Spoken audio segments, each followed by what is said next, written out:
যে পাকিস্তানের ইয়াহিয়া খান রাষ্ট্রপতি একটা আদেশ জারি করেছিল, ওইটা আমরা ফলো করবো। তাহলে তো বাবা আমার কাছে যেটা একটু ঠাট্টা করেই বলি, তো ইয়াহিয়া খানের যদি রোল মডেল হয়, তাহলে ইয়াহিয়া খানের স্বপ্ন তো ছিল পাকিস্তানের অখণ্ডতা রক্ষা করা।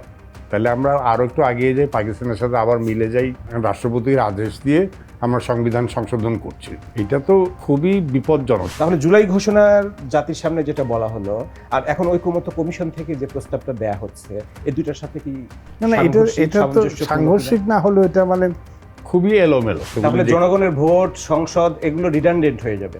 অ্যাবসলিউটলি, মানে না এখন কিন্তু আছে না, ফুটবল খেলা, আমরা 2 দল ফুটবল খেলতে নামলাম, বললাম যে আমি ফাউলের নিয়ম মানি না, অফসাইডের নিয়ম মানি না, হ্যান্ডবলের নিয়ম, উদ্দেশ্য স্কোর করা। হ্যাঁ। 72-এর সংবিধানে ফ্যাসিস্টের বীজ বপন করা আছে। আপনি কোনো বীজ খুঁজে পেয়েছেন যে এখান থেকে ফ্যাসিস্টের বললাম সংবিধানে কি লেখা আছে তার উপরে যদি সব কিছু নির্ভর করতো, তাহলে সারা দুনিয়াতে গণতন্ত্র, ন্যায়পরায়ণতা, আইনের শাসনের বন্যা বয়ে যেত।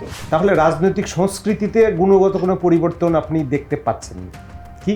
না, এই মুহূর্তে দেখতে পাচ্ছেন, এটা হয়তো আবার দৃষ্টির ক্ষীণতা হতে পারে, বাট আমি আশাবাদী যে যেটা আগে আমরা আলোচনা করেছি, যে ঐক্যমত্য না হলেও একটা আলোচনার তো রেওয়াজ তৈরি হচ্ছে, এবং আমি আশা করবো যে এই রেওয়াজটা বজায় থাকবে।